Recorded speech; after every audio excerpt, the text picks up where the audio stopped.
مسلمان قوم کی اپنی ایک تاریخ ہے، اور اس تاریخ میں ہمیں بہت سے حکام نظر آتے ہیں۔ کوئی فہم و فراست میں اپنا مقام رکھتا ہے، کوئی نہایت رحم دل، کوئی نہایت خدا ترس۔ اسی طرح انہی حکام میں کچھ ایسے بھی حکام ہمیں نظر آتے ہیں جو کہ ظلم کے اندر اپنا ثانی نہیں رکھتے، جنہوں نے انسانی خون سے اپنے ہاتھ رنگے، بلکہ انسانی خون نہیں بلکہ مسلم خون سے اپنے ہاتھ رنگے۔ انہی میں ایک نام حجاج بن یوسف کا آتا ہے کہ بڑا ظالم قسم کا گورنر تھا، اور قتل و غارت گری اس کا معمول تھا۔ تھوڑی سی بات بھی اگر اسے منشا کے اس کے خلاف ہو جائے تو وہ سر قلم کرا دیا کرتا تھا۔ تو اس کے دور میں کئی بغاوتیں اٹھیں، اور وہ مختلف بغاوتوں کا سر کچلتا گیا۔ ایک بغاوت اسی طرح کی اٹھی، کسی قوم نے کی، اس کا سر اس نے کچل دیا، اور جب ان پر غلبہ پا لیا تو اس نے اپنے سپاہیوں کو حکم دیا، جن کا سالار قتیبہ بن مسلم تھا، ان سے کہا کہ جاؤ اور ان سب کے جو ہے نا گردنیں سر ان کے سر جو ہے بدن سے جدا کر دو۔ چنانچہ اس حکم پر عمل درآمد کیا گیا۔ تو اسی اثنا کے اندر شام ہو گئی، اور وہ تو تھا نہیں زمانہ کہ سب کو سامنے کھڑا کیا اور گن لی اور جناب کلاشنکوف چلائی اور سب کو ختم کر دیا، بلکہ ظاہر بات وہ تلواروں سے ذبح کیا کرتے تھے۔ شام ہو گئی، اذان کا وقت ہو گیا، تو حجاج نے کہا کہ اچھا ایسا کرو کہ اب اس وقت ایک فرد جو ہے وہ بچ گیا اس قوم کا، کہا کہ اچھا صبح اس کو ہمارے دربار میں پیش کرنا، اور قتیبہ بن مسلم کو کہا کہ تم اس کو اپنے ساتھ لے جاؤ، تو صبح ساتھ لے کے آنا دربار میں۔ قتیبہ اس کو لے کر چلے۔ اب راستے میں وہ جو فرد تھا، اعرابی تھا، بدو تھا، جو بھی تھا، کچھ دیر کے بعد اس نے کہا قتیبہ بات یہ ہے کہ اگر تم میری ایک بات مانو تو میں تم سے کچھ کہوں۔ قتیبہ نے کہا کہ کہو کیا بات ہے؟ اس نے کہا بات ایسی ہے کہ میرے پاس جو ہے نا بہت سارے لوگوں کی امانتیں ہیں، اگر تم مجھے اجازت دے دو میرے گھر تک جانے کی تو میں اپنے گھر چلا جاؤں، اور جن لوگوں کی امانتیں میرے پاس ہیں ان کی امانتیں لوٹا دوں، اور اپنے ورثاء کو نصیحتیں کر دوں، میں صبح تمہارے پاس آ جاؤں گا۔ تو قتیبہ مسکرایا، اس نے کہا کہ مجھے شاید یہ پاگل سمجھتا ہے کہ ایک فرد کہ جس کو صبح قتل ہو جانا ہے، اور پتہ اس کو بھی ہے، پتہ مجھے بھی ہے، اور میں اسے چھوڑ دوں تو کہاں میرے پاس واپس آئے گا۔ اس نے دوبارہ التجا کی، اس نے کہا کہ قتیبہ تم ڈرو نہیں، میں اللہ کو اپنا کفیل بناتا ہوں، اور میں تم سے وعدہ کرتا ہوں کہ میں صبح واپس آ جاؤں گا، تم بس ذرا تھوڑا سا مجھے موقع دے دو،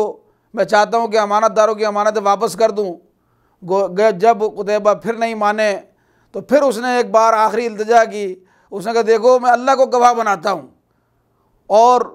تم اگر واقعی اللہ پہ ایمان رکھتے ہو تو میری اس بات کو سن لو اور مجھے اجازت دے دو۔ تو وہ کہتے قتیبہ کہ میرے دل میں ترس آ گیا، میں نے کہا اچھا تو جا۔ اور جب وہ فرد چلا گیا تو قتیبہ کہتے ہیں کہ اب جب وہ چلا گیا تو مجھے اپنی غلطی کا احساس ہوا کہ میں نے یہ کیا غلطی کر دی، اور اب یہ فرد تو گیا، صبح میں جب حجاج کے دربار میں جاؤں گا تو کیا منہ دکھاؤں گا اور کیا بنے گی مجھ پر۔ وہ کہتا ہے کہ میں ساری رات جو ہے نا وہ سو نہیں سکا، اور بستر پر کروٹیں لیتا رہا، اور صبح جو ہے یہ تصور میں کہ میں حجاج کے سامنے جب اس قیدی کے بغیر جاؤں گا تو میرا کیا ہوگا، میں بہت زیادہ پریشان تھا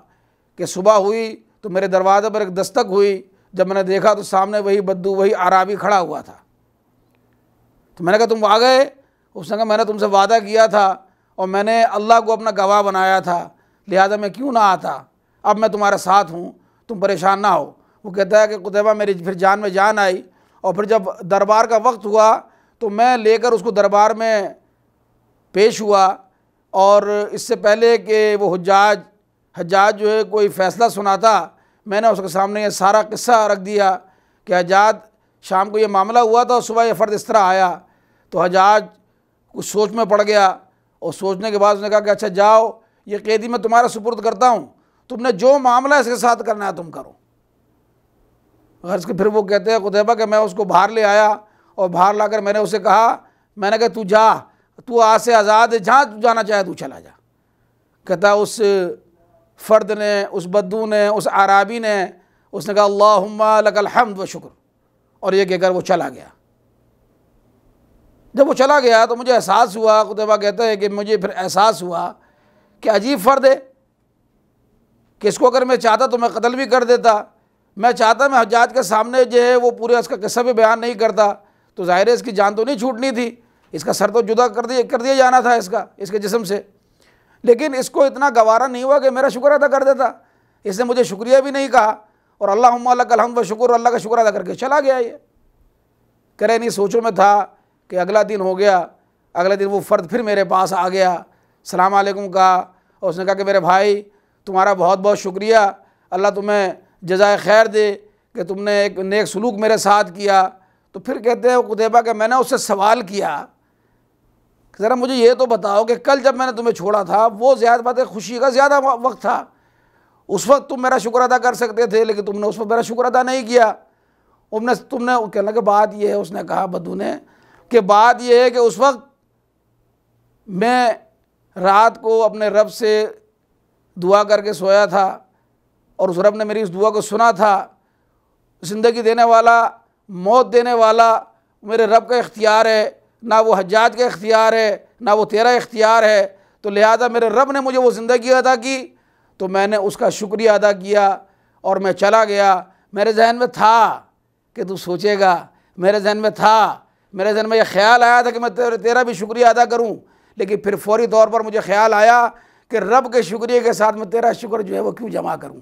لہذا میں نہیں چاہتا تھا کہ مجھ سے شرک کا کوئی یہ فعل جو ہے نا وہ ہو جائے، لہذا میں آج آیا ہوں، میں اس رب کے شکر کے ساتھ تیرا شکر جو ہے نا وہ جمع کرنا نہیں چاہ رہا تھا۔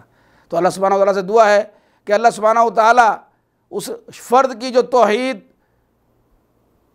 اس پر اس جیسا ہمیں عمل پیرا ہونے کی توفیق عطا فرمائے، جبکہ اگر وہ اس فرد کا شکر قتیبہ کا شکر اسی وقت ادا کر دیتا تو کوئی غلط بات نہ ہوتی، لیکن اس کے دل کی یہ جو ہے کیفیت دیکھے کہ اس کے دل میں آیا کہ میں رب کے شکر کے ساتھ کسی اور کا شکر اس وقت جو ہے وہ ادا نہیں کروں گا، اور اس نے وہ نہیں کیا، اللہ کی وحدانیت پر جم گیا۔ اللہ سے دعا ہے کہ اللہ سبحانہ وتعالی ہمیں بھی اسی بدو جیسا ایک پکا عقیدہ رکھنے والا بنائے اور پکا موحد ہمیں بنائے۔ وآخر دعوانا ان الحمد للہ رب العالمین۔ اللہم